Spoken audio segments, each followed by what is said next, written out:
Peace. Thank you so much for showing up for the eighth episode of the Trust the Process podcast. I'm so grateful for your presence. If you are watching us on YouTube, I invite you to join the conversation in the comments or in the live chats and just share where you are in your journey and where you are tuning in from. If you're listening on the audio experience, you can always write us a review and just let us know where you're checking in from, but also make sure that's a 5-star review for this Trust the Process podcast. I would truly appreciate the support. Tonight, I have an exciting panel of guests with me tonight to share insights about their journey, and I'm so excited to bring them to you all. Right? So, without further ado, let me introduce Deseree, Hi. Kelly, and Brittnee. Hi. Welcome to the podcast. Thank Thank you. you. So excited for you to be here. So I want to go around first and ask each of you to answer 3 questions: where you're located, how long you've had your locks, and how long do you plan to keep your locks? Desiree, we'll start with you first. Okay, so I'm from Connecticut, born and raised in New Jersey. I've Nice. had my locks going on 3 months, so I'm a baby. Just new. And Okay. and this is it for me. This is it. No, Yes, no, this no is it. turning back. No I turning love back. that. Okay, Kelly, how about you? I have had mine. It was 2 years on Valentine's Day, and Aww. I am from Michigan, cold Michigan, waiting on a snowstorm. And as long as I don't have any problems, I plan to keep them. Nice. Final set. I love it. All right, and Brittany, where are you tuning in from? I am from Georgia. I am originally born and raised in Gary, Indiana, where the Jackson family is from. Um, and this is actually my second set of locks. I have had them for a little over a year now, and I plan on keeping them. I love that. So it sounds like everyone has plans to keep this set of locks. So I have to ask, what was the catalyst or reason for you starting this journey that you're on right now? Brittany, you want to go first? Oh, okay, sure. So for this set of locks, I have micro locks, and what started me on this journey, I guess, is mainly I don't like doing my hair. I'm just being honest. Like I'm very low maintenance when it comes to my hair. When it comes to like dressing up and stuff, like fashion, I'm all for that. But when it comes to my hair, I'm like, I need something like easy breezy, Just beautiful get up cover and girl go. type of thing. Right. Yes. And when I had my first set of locks, that's what it was. So, but I'm sure we'll get into my first set of locks talk later. But this set, it was mainly because I was just done. And I was like, no, I need to go back to what I know. So Right. yeah, What kept it easy and simple. yeah. Kelly, what about you? What brought you to the lock journey? Oh, I wanted them for a really long time. I had been loose natural for years and years, and it was actually my sister who was like, "You should get lots." But when you look into the cost, it's very cost. It's costly. I'm not the person that does my own do-it-yourselfers. That's a good thing, but that's not me. But a friend of mine, who was getting into doing locks, she had started them all types of ways, but I had been wearing two-strand twists for about 5 years, and she wanted to start them with two-strand twists. And because I was a practice person, she installed mine for free. And Nice. so that I was like, yes, it must be time. The gods have blessed Got the me. So hookup. yes, I did. Yes, I did. And so that is what made the time that I got them the best time to get them. Truly. And do you have micro locks as well? I do. Correct? Yes. Nice. And Desiree, what made you start locks the 3 months ago, beginning of 2023? Or was it the end of 2022? So December 29th. Okay. So I didn't want it to be a New Year's resolution, but I wanted it to be new. Truly. I think it was more or less, I did growing up, the perms, the relaxers, the hot comb, the weaves, the crochet, the sew-ins, the twist outs. And I was like, really? And then I went on vacation and I saw this lady and she got on the elevator and she had like all gray locks and I was just in awe. And she was like, I'm telling you. So I did my research and I was like, it's really a sisterhood. And I was Truly. like, I'm going to take this journey because why conform to them when I can be me? Yeah. And there it is. And embrace your own hair. I love that. And, last 26 years, I've been in corporate America, HR, playing the part. And it's all about me right now. Yeah. So have And you it's gotten okay. any feedback? Have you gotten any feedback being in HR, being in corporate about your hair? So I'll get a lot of, did you cut your hair? And I know they want to ask other questions. And I'm like, no. And they don't ask anything else. So I just, okay. Or, they're just like, oh, is that your hair? I'm like, whose hair would it be? Ask the question, but they won't ask the question, so I won't give the answer. And I'm enjoying it. And then a lot of people are just like, oh, that's beautiful. That's nice, and I'm just really glad that I did it. I love that. And you embrace, where people are complimenting you for your hair. Kelly, what industry are you in? I'm a teacher. You're a teacher. I Nice. So are you in lower elementary type settings or higher education? This is my first year of high school. But prior to that, about 12 years middle school. And the school that I came from, we were an African-centered school. So there was lots of whatever with the hair. So it's embraced. So it's embraced at the middle school, but how about high school? Oh, this is a new generation. There's so many boys with locks, and I think trying to be locks, or maybe just I'm not combing my hair freeform, so that's not even looked at twice. It's everywhere. It really is. So it's fully embraced where you are. Yes, that's amazing. In Michigan, did you find that the acceptance was something you considered before you started your journey? Never did. It was for me. Never. Okay. No. I love that. And Brittnee, what kind of feedback have you gotten? This being your second set of locks, did you have the same feedback the first time versus this time? No. So this time it was much more, accepted. I'm in, like I said, Georgia. I'm specifically the Atlanta area. So in Atlanta, everybody locked up. Okay. Yeah. Everybody that's anybody is locked up. So it's like, it's just so widely accepted here. But my first set of locks, I actually started them when I was a junior in high school. And so that was like a minute. What you do with your hair? Yeah.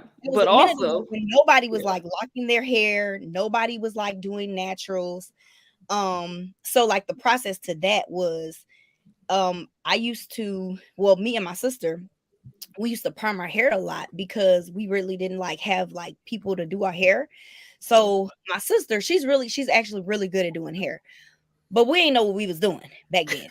So we really ain't know what we was doing. So we were putting relaxers in our hair way too often. And when I tell you, all of this over here was bald.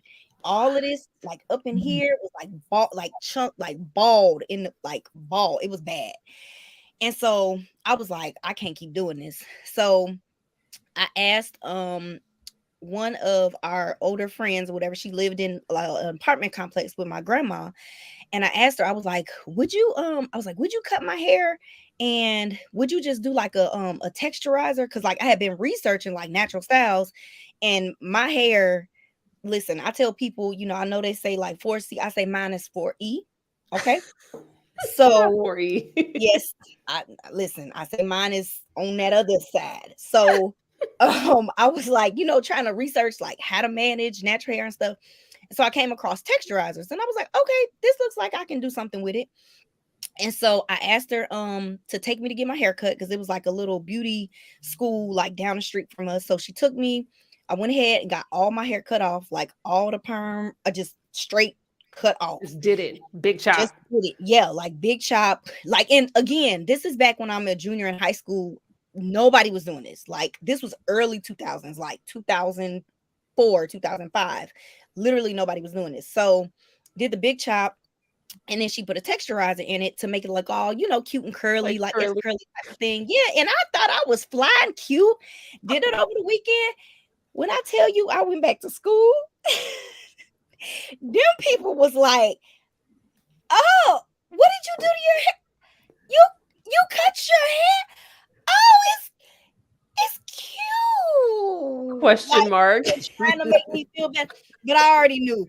I was like, Lord Jesus. And so, I just was, being my confident self, but literally everywhere I went, everybody was asking me, so why'd you cut your hair? This, that. Even adults, like not just kids, like adults were like, why'd you go and do that? Stuff like that. Or whatever. Like what happened? Yeah. Like, what happened? Don't you care about how you look? And I'm like, I look good. Mind your business. So anyways, basically went through all of that. I went ahead and grew out my texturizer into like this really big afro. And then my stepmother at the time, she went ahead and started my first set of locks for me. She started them from 2-strand twists, but not like with using my natural hair. She used weave, and she like 2-strand twisted the weave or whatever. And then when my hair grew out to a certain point, and then she just kept locking it. Like she just kept locking it from there. And then when it grew out to a certain length to where it would pretty much, they were like baby locks, but they didn't look so babyish. Yeah. She went ahead and just took out the weave. And then I just lock extensions. Yeah. And that was again the early version of that, because wasn't nobody doing that either. Right. And so she went ahead and took those out. And that's how I started my first set of locks. They were just regular traditional locks. They were much bigger than these. I had about 100 of them. And I loved it. Like I loved it. And then it got to a point where I just went ahead and started maintaining it myself. Not in the best way, because I would use beeswax and stuff. Again, I didn't know what I was doing. Listen, I know beeswax is the devil. Okay, I know, but I know now, right? I know now. But back then, I didn't know. I just knew that I would, and again, like I said, nobody was really doing locks. So it was like this early, evolution of it. Just learning of it. Yeah. It would be like beeswax. What's that other, the Jamaican? We ain't gonna talk. Nope. I'm just being honest. Don't even put that. Honest. Nope. This alive. We gonna be honest. I'm serious. Jamaican mango lime. What else? The locking gel, the real thick locking gel. Yeah, it was bad. So let's talk about buildup. Did you have buildup in your hair? Oh, I'm pretty sure I did. I'm pretty sure I did. Is that why you cut them? That's not why I cut them, actually. But I'm glad I did. But that's not why I cut them. But like I said, I had those locks for a good 12, 13 years, and I loved them. Wow. Like I love them. They were, they still looked pretty and stuff. I would like, perm rod them and stuff like that. Yeah, make they them still curly. Looked pretty. I had them for my wedding and everything. Like I loved them. But after 13 years, I got tired of them personally. Yeah. And I was like, I just want to do something different. So I went ahead and let my locks grow out to a good length to where I just had a lot of new growth and got it cut off and got a nice little cute little pixie cut. It was so cute and so fly. That lasted like 6 months because I don't like relaxers. Literally 6 months. You went back to the relaxer? I did. Because with a pixie cut, a pixie cut, like a cute little. It's short. Yeah. You gotta have a relaxer for it to look cute and right. And and so that's what I did. That lasted 6 months because I was like, I can't keep doing the whole relaxer thing again, as well as I don't like doing my hair. So all that curling and all that heat and stuff, I was like, no, we ain't doing this. You gotta let that go. Yep. So after 6 months, what I did was I just started doing crochet, like crochet styles Your in my hair. locks? Oh, okay, okay. With the with the relaxed With hair. big hair. Yeah, And then that's I what let Desiree said you use a crochet styling as well. Is that how you like you transitioned into locks, or you just one day had twists and then So you went I've to locks? been natural for about 15 years. Okay. So I would blow it out. I would twist it because I don't know, the 4C, I'm a little tougher than the 4C, real coarse, but head full of hair. It doesn't matter how it's just hair. Just full. So yeah, so I would let them braid it, and then they would just crochet, the hair on top of that. Yeah. So was it a big, did you feel like going from how you were wearing your loose natural hair to having locks was a big transition, or it kind of flowed into where you I think it just flowed in. I was you just flowed into it? really ready. Yeah. With the weaves, the cost, the Mm-hmm. padding, it always itched. I did like it on my skin. It would just itch all the time, so it was always Wow. tied up, and it was Yeah. just why? You know Yeah. what I mean? It was really just, why am I doing this? To Wow. sit here in Interesting. public and going Hitting your head. Kelly, did because you it's itching. right? Did you also wear like styles that was like covering up your natural hair, or you were always Never. natural styles and then kind of flowed into I having was locks? always natural. I did two-strand twists for a long time, and sometimes, a lot of times, I would add hair and get the two-strand twist extensions, but it looked really nice until I really found one that matched my own hair, the grays and the silvers and the texture. But I want to say it was a smooth transition, but not necessarily, because I had a lot of excessive dry scalp and itching. But a lot of that from a loose natural is because I really relied on products to moisturize my hair and to go in the other direction and not have it. My hair was like, wait a minute, what are you doing? What are you doing? Yeah, so that wasn't very smooth. But what I did like the most was I really could, because they were really tiny two-strand twists and they had the little curls on the end. And Yeah. I loved it. It was really pretty. And I didn't even know that that was my hair texture, because I was going through some menopause, so some changes in hair texture. And so I never knew what my natural hair would look like. It had lost like natural curl or any definition. So I liked it. It's just now it's going through another transition where it's really thinning and Really? oh, really problematic. And so it's thinning, and my loctician is trying to fix and repair. So I don't know. That's the only reason why I think if I'm not able to really bring them back, that I might have to start over. But it's not a Yeah. problem for me to. Well, it is a problem. In the past, as a loose natural, because I have a thyroid issue, so my hair would grow really well and be really thick and nice, and then it would thin, and so I would have to big chop it. I big chopped it a lot, and it didn't matter. I don't want to cut these locks. It's very Right? different to cut loose natural hair than it is to cut these that I have been babying and cultivating so carefully for the Yeah, last years. that's But a lot to consider. I feel like when you're managing your health, and then it's also reflected in your hair. So can we spend some time talking about regimens and what it looks like? I know, Kelly, you talked about cost being a big thing. Brittnee, Desiree, are you DIY, or are you kind of paying to go get your hair done? I've been going to my beautician for about 18 years. I The may have same cheated. one? Yes, I may have cheated on her once, and it was just weird. People in your hair, that bad vibe. And she's just got really good vibes. And the day that I decided, she was like, I was just waiting, because she has locks. Oh, wow. So she was like, I was just waiting. I figured I'd let you play all this time with all this stuff, but I knew you'd come. And she's never said you should try, but I did. And I guess for me, it's more the myths that you're taught. Like, you're not supposed to put water in your hair. Don't put water. Well, that's not right? This is the healthiest my hair has ever felt. Like, it's like, where have you been? I mean, it's just not dry. It's not brittle. I have a bad habit. I just like to touch it right now because it's all just new and I'm not surprised. But it's just, I'm enjoying it. So. What For about you, me, Brittnee? Yeah. yeah. So for me, I do not do my own hair anymore. I go to my loctician and she actually interlocks my hair. So I love that a lot. Again, like Deseree said, I literally just cheated on her this one time because I had to get some pictures done and she wasn't available. So I went ahead and cheated on her, and I just got went ahead and got it palm rolled. But as Okay. soon as I get back in there, but yeah, I get my interlocked. I love it. They stay very long, and I don't have to go back to her for a good like 3 months for me Three at least. months? Oh wow. So Yeah, you and very low maintenance.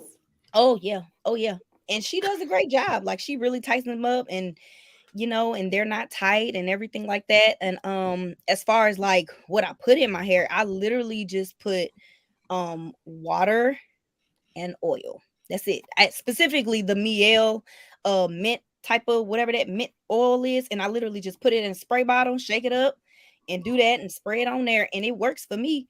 Just And get up of and course, go. like I wash my hair and stuff like that, but Yeah. that's about it. How often do you wash your hair? How often do you shampoo? Now see, you're gonna be upset with me No, about yeah, this. we ask the real questions now, okay? But for me, like my hair really doesn't like because I do have drier type of hair. So for me, my hair, what I've noticed is that my hair does better when it's not washed as often. So Okay. I might wash my hair like a good like every month and a half. I know you sound, I know what you're gonna say, but for me, like I've noticed, like with my hair, I'm just being honest, with Yeah, my hair, yeah. it really does help with the growth when it's not like so like washed out and stuff like because I use a clarifying shampoo every time I wash it. Absolutely. But You got locks. You have to yeah, clarify. I use a Yes. clarifying shampoo every time I wash it. But I go ahead and just like moisturize it down real good with the oil and the water, and it really helps it grow for me. So that's just me. Okay. I mean, that's Brittany's regimen. All right. So what works for others may not work for all. So Yeah. thank you, Kelly. How about you? What does your regimen look like? Are you going to get I it done? wash every 2 weeks, Okay. and this has been the first time that I have had such problems. My hair has been so dry, brittle dry. Yeah. So I wash every 2 weeks. I use my moisturizer and I use my oil to seal it, my Crown Elements. Thanks. My Yay. shipment is coming tomorrow. But and I wash and I use it's not the conditioner, but it's yours. I The use herbal both. treatment? Yeah. Yes, I do. And I use Okay. them both. I really do. But because I was having such problems, I got one of those little tub things so I could lay them in there and let them soak. I Mm-hmm. have bought, when I tell you, because I've got my steamer over there, I was gonna say, do you have a steamer? Does everyone have a baby, my steamer? hooded steamer, like the salon kind. Yes, I do. Yes. I do because when I say, and I don't know if this the winter, just too, because Michigan air is my dry. new Yeah. medication, they were starting to turn yellow when they were a nice silver. So I have been struggling. So I Wow. steam when I wash it, and I wash every 2 weeks.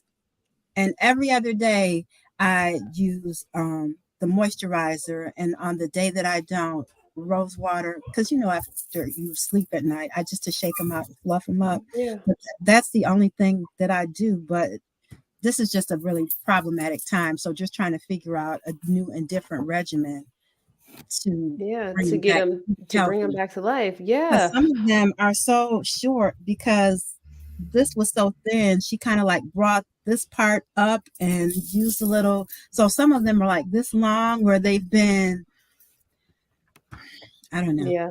Silver hair, I'll say, just to interject, silver hair is oftentimes it is very nuanced for locking because the hair is unruly, because it creeps, because it gets fine, and because it is lacking the melanin that gives it strength. It is also weaker. So the regimens that are like general for just general like advice, like wash every 2 weeks, moisturize 2 to 3 times a day, that's probably not going to work for you because you have silver hair. Your regimen looks different. Same if you have scalp conditions or if you have thyroid or medical issues, medications, like all those factors affect the regimen as well. I do. So I have an appointment, and it's so hard to get one. It's so far out, but I have a derm appointment.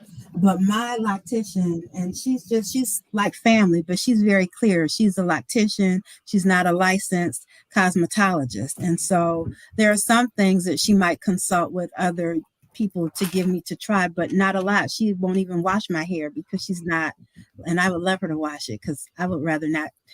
That's my treat to myself. But you know, that's not what she does, and so she stays where she is because she doesn't want to cross those lanes where she knows that that's not what she does. So, and I appreciate that. Yeah, I mean, hey, know your boundaries. That is definitely good to have. So everyone has a loctician that's supporting you on your journey. So being that someone else is like caring for your hair, what have you noticed on your lock journey personally? Like, how has having locks changed your perspective in any way? Me? Yeah. I'm learning patience. Patience. Slow down, take care of myself. Really just a lot more peace. You know, this is all just a brand new experience. I think they say that I'm in the ugly stage. I just say it's an awkward stage. Awkward. It's a learning stage. It's a learning stage. I love that. So it's just really learning about myself and being at peace with everything and just relaxing.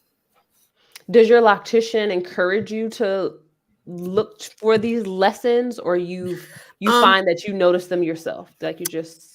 I believe I'm very in tune with, research and talking to people. And I think since I've done this, I feel like we have our little community and I listen with my third ear. I know I'm not supposed to compare to this one, to that one, that this is me. So like my first 2 weeks, I was like, what have I done? Because I'm so used to the edge control and the hair not being out of place. But then I took a deep breath and I'm good. You got that patience. Yep. Yes. Brittnee, how about you? You've been on this is your second ride. Mm-hmm. This one, I'll say it was still different because the first one for me was kind of hard because I was younger and I was branching out and doing something different that nobody else was doing. So that was hard in itself for that reason. But this one for me, it was hard because I was comparing it to my first set of locks. Mm-hmm. I know, crazy. I was comparing these locks to my first set of locks, as well as to other people that I would see on like YouTube and stuff. And I'll be like, man, my hair don't look like that. And then like the growing out process. So it's same as Deseree, like just like really being patient with my hair. And just being like, it's still growing. It's not like all the way fully locked yet. Even though I've had them for about a year. But I'm just like, you know what? This is my hair. I love my hair. I love locks. So I just have to like embrace my hair and just, day by day, if I feel like they ain't looking right, then I'm going to fluff them up some more, get them to look right, But if I feel like if I feel like they're not looking right, I literally tell myself like, it's okay. This is your hair and your hair is your hair, and just love you and love your hair. And it's so funny because I actually inspired my first lady at my church to get locks. And she said I was her lock crush. And I said, look at that. So good. She literally just started hers, and she was like, "Yeah, my loctician told me don't compare yourself to your lock crush." And she was like, "It was like every time I see you, Brittnee, I'll be like, oh, when is my hair gonna look like that?" And I was like, Oh, "Really?" I feel so good. I love that. So good. But yeah, so just the journey or whatever, just trusting the process, like you said, watching my hair grow, just even looking back at pictures that I've taken, from when I first started them to now, and just seeing how much they've grown and how much they've like fluffed up. It's encouraging. So that's what I try to rely on. It's like, okay, let me look back at these pictures. Right. And just spend time trusting the process. And look, you're out here inspiring people to start their journey by just existing. Yeah. That's amazing. Kelly, have you noticed any lessons, any life lessons coming up for you along your lock journey? Oh, this is what I owe myself. I spend a lot of time giving to other people. And this is something that I do for myself. Now, my mother, she's older. Oh, your hair when it was straight, and how long are you going to keep that? And you're going to get it done again. And how much does that cost? And it's expensive. It's really not that expensive. But even if it is, this is something that I owe myself. And that's part of the reason why I'm not a do-it-yourselfer. I like to sit back, and this is what I want, and it's something that makes me feel good about myself, and I owe it to myself. And if I let something else slide so I can get something done, then that's what I do, because I owe that to myself. So I love that. I love how your locks inspire you to prioritize or practice self-care and remind you that, hey, maybe I'm not going out to lunch this week so that I can get my hair done, because it makes you feel good. Just having your hair groomed and cultivated. That is a great reminder. And it comes through your hair and your crown. So as we conclude our episode, before we go, I would like to ask if each of you could just go around and share a word of advice or wisdom for that woman who is considering starting locks but is unsure. What advice would you give to them? Oh, to just do it. I don't I will say I have lock crushes, but just because I like it and it's beautiful on them, I tell my loctician, because she's on her second set of locks, comparison is the thief of joy. Just do it and love it, because it's you. It's unique, and no one else's will look like yours. And you can embrace that. It's what I've told my younger students. Oh, bad hair day. No, put on big earrings, lip gloss, and act like I meant to do that. That is the beauty of our hair. That's what we do. So just do it, and you'll be so glad that you did. Yes. I love that. And Deseree, I feel like you, coming from the perspective of someone who's always like changed their hair, done new things, wigs, weaves, styles, what advice would you give to that woman who's unsure about starting locks? Maybe they're questioning the versatility of having their hair locked. I would say believe in yourself and don't let anybody disturb your groove. Do you? Yes. It's just all about you. And I think, growing up, we tend to please or let people tell us what we're supposed to look like and what we're supposed to do. And then those people do what they want to do. So do you, and don't look back. And I love that. on that journey, you'll enjoy it. I'm telling you. You'll discover new parts of yourself. Absolutely. That you didn't even know were there. So I wholeheartedly agree. And Brittnee, to you, the person who's like, you know what? I'm tired of doing my hair, but I don't know if I can get locks. What would you say to them, Brittnee? I would say to number one, to do your research. That's what I would say. That's number one. Do your research. Make sure that this is really what you want to do. And if you find yourself on that fence of like, I think I want to, but I don't know, then just take the plunge. Like if you've done your research, if you've looked at every type of locks there are to look at, every type of method that you can start, but you still are hesitant, I would just say take the plunge and just go in, head first type of thing. Just dive on in and just trust. Number one, trust your instincts, trust yourself, trust that that you're making the best decision for yourself and for your hair. And when it gets hard, to really just look yourself in the mirror and just say, you are beautiful, your hair is beautiful, and your hair will grow the way that it's supposed to grow. And it's your hair. And like Kelly said, and even Desiree, don't compare yourself to anybody. Don't even compare yourself to the way that your hair used to look, because that will mess you up. Right. You Like, compare yourself to yourself. don't compare yourself to your hair in box braids. Don't compare yourself to your hair in weave. Don't compare yourself to your hair in micro braids. Like, don't compare yourself to yourself, because this is a new journey that you're starting. This is a new thing that you're embarking on, and it truly is a process. And you just have to trust that that the inner beauty in you will come out. So that's what I'll Mhm. say. Oh my gosh, I love all of that. This is amazing words of wisdom. Thank you all so much for sharing your journey, the Thank you small for glimpse having into your us. journey. Of course, like I thank you. I'm grateful that we have this platform, this opportunity to be able to share our journeys in this way.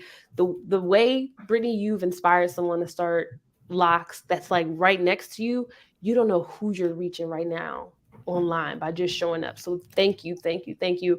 Truly appreciate you being here with me, and I hope that you will come back and share more as you continue to grow and evolve and learn more about yourself and your Locs along the journey. Thank you. All Yes, thank you. right. Of course. And with that, I truly appreciate you for being here, listening, watching this episode of the Trust the Process podcast. It was good conversation, great insight. Hopefully, this inspired you. If you learned something, if something resonated with you, make sure you head over to the YouTube channel. If you're already watching live, write what inspired you in the comments. Like, leave that gem in the comment section, because you never know who's going to stumble upon this video, who's going to stumble upon your comment, who just needs a little word of wisdom. Maybe they don't have time to watch the whole episode, but because you shared what resonated with you and what inspired you, you can help somebody else. I truly appreciate you. Please like the video, subscribe. If you are not a part of my digital text club, definitely make sure you join the digital text club. And if you're looking for hair care for your Locs, check out crownelements.com, where you'll find all hair care specifically for Locs. Okay. The Crown Elements is a botanical, holistic hair care brand that was formulated by me, because the community needed products that were plant-based and also healing and nourishing for the hair and scalp. So you can find more about the products at crownelements.com. Make sure you come back next Thursday, 8 p.m. for another episode of Trust the Process podcast. And with that, I am wishing you peace, love, and goodbye. Good night.